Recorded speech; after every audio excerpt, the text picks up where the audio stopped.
Managing inter-team relationships in a remote world. So it was going to come up. We're all working remotely. We're all fed up of it. We all want to go to the pub. But we've still got our teams. We've had people join whilst we've been working from home. We've had people leave whilst we've been working from home. We've had different teams focus on different things. And part of our roles as leaders is to always make sure that those teams are building trust-based relationship and able to work together. The introduction of remote working has had to have an impact on this and makes it more challenging. What have you guys found challenging in this regard? And what sort of tips and techniques might you have for adapting your leadership style and getting teams working better together during remote working? Vicky, have you got any thoughts on this?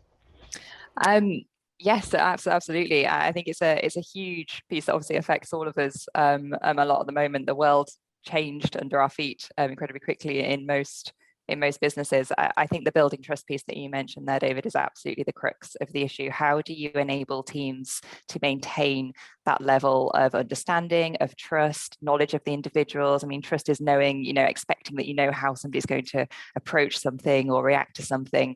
And for me, that's all about communication.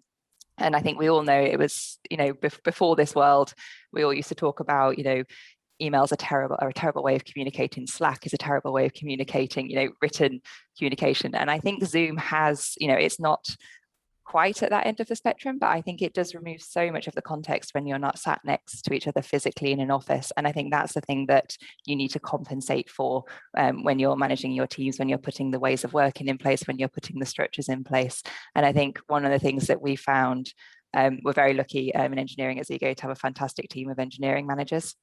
And I think, their impact on checking in with people, being explicit about things, and weeding out those problems early, if there is mistrust, developing between teams, being explicit about it, addressing it early, setting up the conversations, because whether we like it or not, we're all missing that, tacit learning that we get from watching how teams interact in a room, from seeing people go off to a meeting with each other, seeing teams working. We don't see any of that anymore.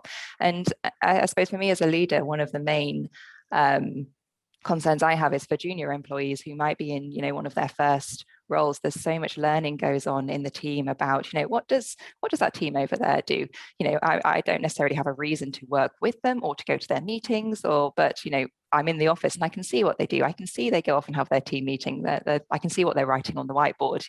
And that amount of learning, I think, has to be explicitly compensated for in this remote world. I think the remote working opportunity gives us, incredible opportunities in some spaces, distributed hiring and the ability for the flexibility piece for diversity, inclusion and belonging as well. Like there are some real upsides that we can use this situation for.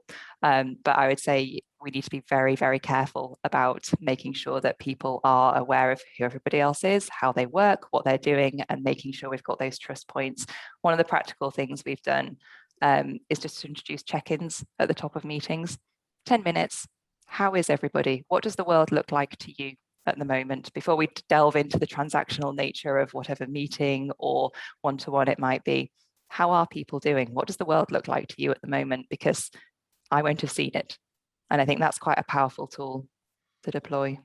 No, I think that's spot on. The tacit learning bit that you talk about is something that is just so overlooked, and I think we're going to find a deficit in that over the next couple of years, because we just run a survey across our company, and huge numbers of people came back and said, yeah, no, we're okay working at home, thanks very much, right?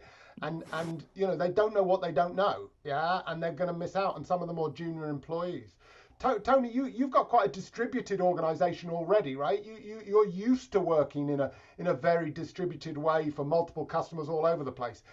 You must have cracked some of this in the past before, haven't you? We haven't got all the answers because I think everyone is still learning. It's fine. You need to find a balance, because when is too much video too much and when is too little too little?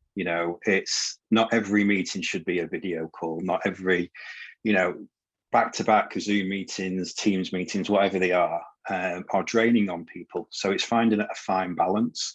They are important because they overtake traditional conference calls, because you can still engage in a little bit of body language, even though you're only in a little square box. You can still read into how people are. what some of those reactions are. And sometimes it's the things that are unsaid that you pick up on. So I think that's where video can come into its own. As we progress, through, this year and into next year, I think the solutions that we're using will get better for collaborative working. We will move away from just, 49 little boxes on a screen that you talk to people to much more inclusive and interactive platforms which are out there at the moment. There's a lot of good systems for all hands meetings. There's a lot of good systems there for breakout sessions and things, and they're absolutely critical. We as leaders, we need to balance looking at how much communication we give to our teams, but I think, as Vicky said, it's what else happens around the business. So as a technology team, we can get everyone on a Zoom call or a Teams call or wherever it may be, but we're not necessarily including other functions. So it's important that we have something set up within businesses that makes people feel part of a wider company, not just a wider team. And then the whole onboarding process of new people, coming on board, how can we make them more inclusive? Not just getting a box in the post with your laptop and, a screen or a docking station is great, but what's the process? How can I feel engaged?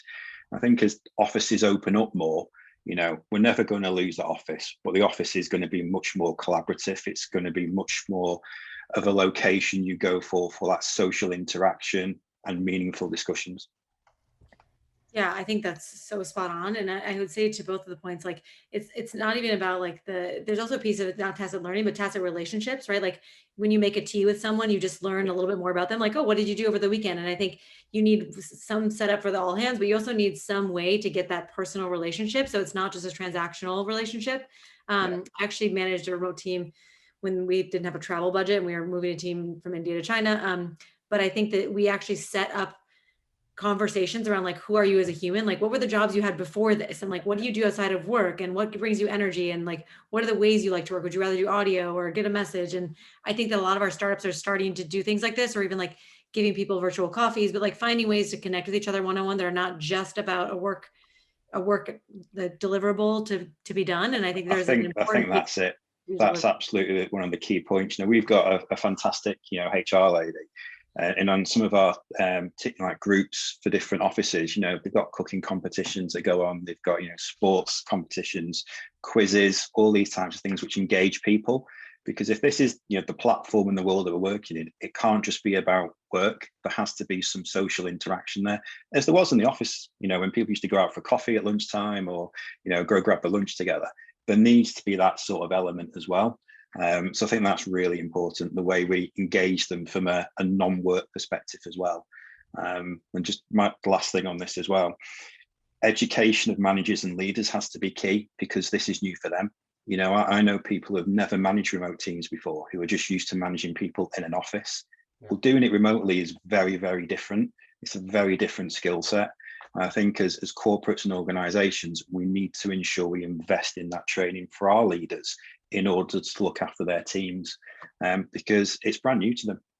And conversely to that, Tony, I, for example, have managed lots of remote teams over the past 20 years. Yeah. So I'm like, this is no big deal, I can do it, it's fine. But recognizing that none of my current teams have ever worked in that way. So I've got, it's no good me going, yeah, I've got this. I've got to think how they're feeling. So getting our empathy shoes on with our team is pretty important as a leader there. Yeah, and people will get it wrong, but we just need to educate and learn from the mistakes. Exactly.